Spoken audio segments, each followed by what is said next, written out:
Guillaume Cao. Léger, vague à l'âme. Stéphane Blakowski, le sourire. Si vous avez besoin d'une petite rallonge pour vous payer des vacances, eh ben pourquoi pas vendre les vieux trucs dont vous ne vous servez pas. Tiens, Julie, votre âme, Non, mais ça par va exemple, vous n'en servez plus de votre âme. Mais parlez pour vous.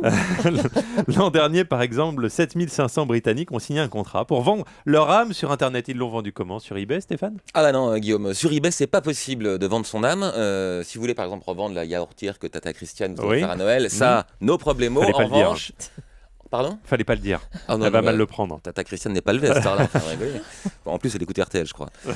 Donc, en revanche, interdit de vendre des objets qui n'ont pas d'existence matérielle. Donc, vous pouvez pas vendre votre âme, vous pouvez pas brader votre honneur. Tout ça n'intéresse pas eBay. En fait, ça vaut moins que votre yaourtière. On n'en reparlera pas de qui vous l'a offert. Pourtant, il y a des gens qui réussissent à se faufiler dans ce règlement. En 2001, il y a un étudiant de Washington qui s'appelle Adam Burtle et qui avait mis son âme en vente, un peu pour rigoler, sur Internet à 5 cents. Puis alors, la première offre qui a été faite, c'était l'offre d'une de ses ex-petites amies qui avait fait une enchère à $6,66. Et on ressort 666. Eh oui. C'est le chiffre du diable. Donc Adam avait une petite sueur froide. Enfin, vous imaginez être enfermé pour l'éternité en enfer avec une ex qui vous prend la tête, même si on n'y croit pas. C'est quand même un pari extrêmement risqué. Donc heureusement, eBay a annulé la vente. Adam a même été chassé du paradis de la consommation pendant 1 an pour avoir fait cette blague. Alors, il y a eu 7500 Britanniques l'an dernier qui, eux aussi, ont eu une mésaventure, mais ils ont eu un peu moins de chance.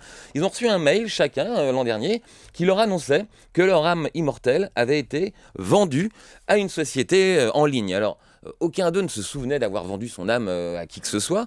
Puis alors l'idée d'avoir un huissier qui sent un peu le soufre, qui se présente chez vous pour vous réclamer votre âme, qu'est-ce que vous allez lui offrir? Bref, tout le monde était un peu inquiet, certains ont protesté, ils ont renvoyé un mail inquiet et ils ont reçu, par retour toujours du mail, un contrat en bonne et due forme, validé de leurs propres mains, où effectivement leur âme immortelle était cédée à la société Game Station.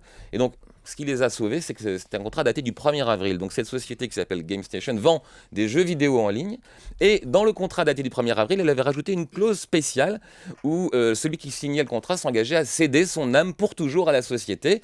Simplement, comme cette clause était glissée dans 20 pages de clauses juridiques incompréhensibles rédigées par une armée d'avocats, personne n'avait pris la peine de lire ce contrat et tout le monde avait signé en se débarrassant de son âme. Comme ça, de bonne foi, s'était fait escroquer de son âme. Donc c'était juste pour dénoncer cette manière aujourd'hui qu'on a de ne plus croire en la parole de qui que ce soit. Dès qu'on veut signer un contrat, on est obligé de s'engager sur 20 pages de clauses prescrites. Et donc, GameStation avait fait juste ce petit clin d'œil. Voilà, cela dit, c'est pas non plus grave, puisqu'ils ont récupéré leur âme. Après tout, si ça coûte rien, son âme, de la perdre.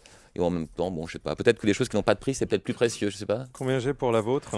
10 centimes. Ça vous va, Stéphane? Bon là là, vous n'êtes pas assez ambitieux, Guillaume. Je crois qu'il va falloir un peu plus que ça. Parce que sinon, 10 centimes, qu'est-ce que je vais en faire pour mes vacances? Allez, bonnes vacances. Merci, Stéphane.